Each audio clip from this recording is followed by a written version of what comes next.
मैं वही बात है कि जब तक उनको दलित नेता माना जाएगा तब तक आरक्षण रहना चाहिए। भाई वो दलित नेता क्यों है? वो यहाँ का प्रतिनिधित्व कर रहे हैं, बीकानेर संसदीय क्षेत्र का। तो अब जो किरोड़ी जी मीणा ने कहा है कि मैंने आरक्षण ले लिया, मेरे भाई ने ले लिया, तो ये एक तो उनका स्पष्ट हो गया कि वो परिवारवाद की राजनीति करते हैं। मुख्य मांग इन्होंने बता दी। हमारा प्रधानमंत्री जी से यही निवेदन है कि आप क्रिमिनल लागू करो, उससे पहले जातीय जनगणना कराएं, जिससे हमें पता तो चले कि वास्तव में कौन किस जाति कितने लोग हैं।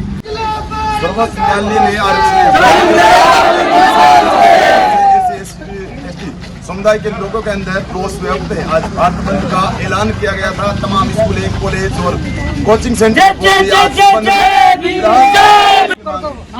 सर जो अभी क्रिमिनल लागू किया गया था उसे वापस लेने की मांग है हमारी। हम हमारे आरक्षण के साथ हमेशा छेड़छाड़ हो रही है और ये भविष्य में नहीं होनी चाहिए। अगर ऐसा होता है तो परिणाम बहुत बुरा होगा आगे। मुख्य मांग इन्होंने बता दी। हमारा प्रधानमंत्री जी से यही निवेदन है कि आप क्रिमिनल लागू करो, उससे पहले जातीय जनगणना कराएं, जिससे हमें पता तो चले कि वास्तव में कौन किस जाति कितने लोग हैं, तब जाके आप क्रिमिनल लागू करो। क्रिमिनल लागू करने से पहले जाति जनगणना जरूरी है, आर्थिक रूप से जाति जनगणना होनी जरूरी है, तब जाके क्रिमिनल बात है। उससे पहले सीधा क्रिमिनल लागू कर दिया, उनको पता ही नहीं है किस जाति में कितने लोग हैं, वो कैसे कर सकते हैं ऐसे। कोर्ट का तो फैसला है, कोर्ट ने आज से पहले तो फैसला नहीं किया ना, मन मर्जी से कोर्ट कभी फैसला नहीं करता है।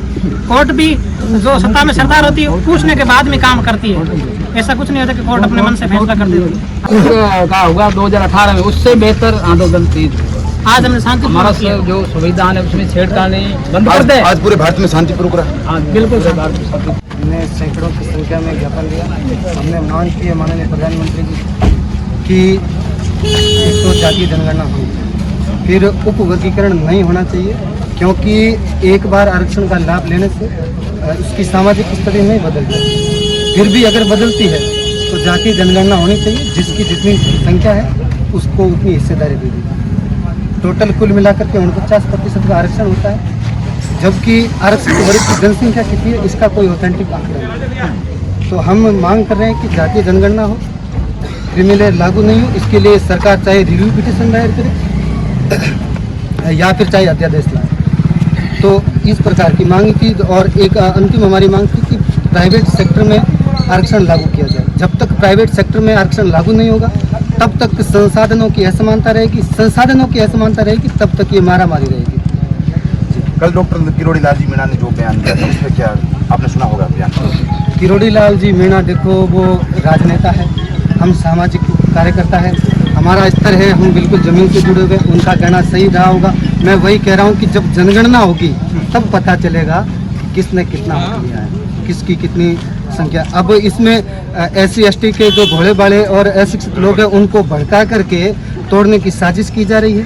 ऐसा ही 2018 में किया गया, ऐसा ही अब किया, समय समय पर किया जाता रहा है। तो अब जो किरोड़ी जी मीणा ने कहा है कि मैंने आरक्षण ले लिया, मेरे भाई ने ले लिया, तो ये एक तो उनका स्पष्ट हो गया कि वो परिवारवाद की राजनीति करते हैं, और दूसरा उन्होंने भाई भतीजावाद का भी स्पष्ट कर दिया।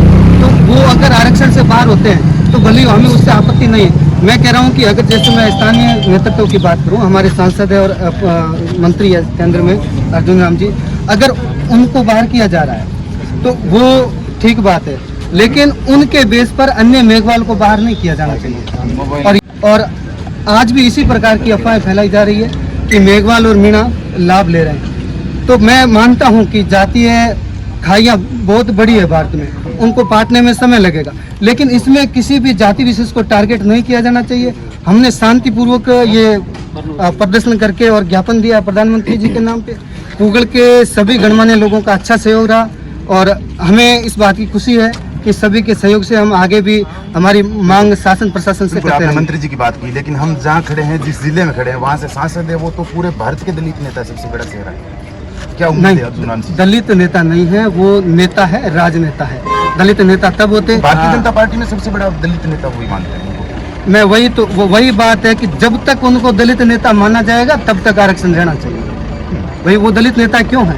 वो यहाँ का प्रतिनिधित्व कर रहे हैं बीकानेर संसदीय क्षेत्र का, तो वो बीकानेर के नेता होने चाहिए। लेकिन विडम्बना है कि वो दलित नेता है। आज भी आज ये बात ना तो अर्जुन राम जी को समझ में आ रही है, ना भोली भाई जनता को समझ में आएगी क्या। तो बस मांग यही है कि हमारे राष्ट्र के निर्माताओं ने जिस भावना के साथ में आरक्षण को लागू किया, उसका क्या है, उसकी कभी समीक्षा नहीं है। जिस सुप्रीम कोर्ट ने ये फैसला दिया उसमें कॉलेजियम का सिस्टम है, वो कॉलेजियम का सिस्टम कब बंद कर रहे हो? आज आप कह रहे हो कि कुछ जातियां हैं जो आरक्षण का लाभ नहीं ले सकती, मैं कह रहा हूँ कुछ ही परिवार लंबे समय से कोर्ट चला रहे हैं, कब तक चलाएंगे भाई?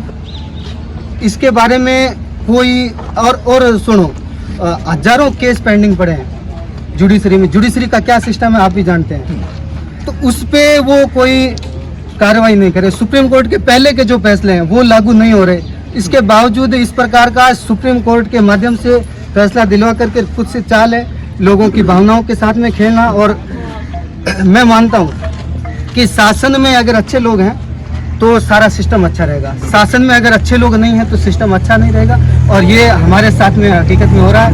और साथ ही साथ जो तबका दलित समाज जिनको आरक्षण मिला, जो सदियों से पीड़ित 1000 साल से जिन्होंने इंतजार किया कि हमारे लिए दरवाजे खुलेंगे समानता के, लेकिन जब आरक्षण मिला, जब आज़ादी मिली तो किसी पर कोई द्वेष नहीं रखा, वो अपने अपने काम में लग गए। SC/ST लोगों का कहना है जब से सर्वोच्च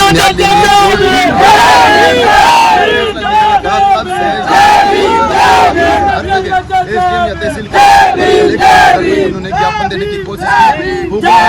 गूगल में भी तमाम लोग हैं जो पहुंचे अपनी मांग को लेकर, और केंद्र सरकार से इन्होंने मांग रखी है कि जो सर्वोच्च न्यायालय ने आरक्षण में वर्गीकरण का जो फैसला सुनाया है उसको वापस नहीं लिया जाएगा। तो जो अप्रैल में 2018 में जो घटना हुई थी उस तरह से दोबारा एक उग्र आंदोलन भारत में किया जाएगा। बहुत बहुत धन्यवाद। आभार।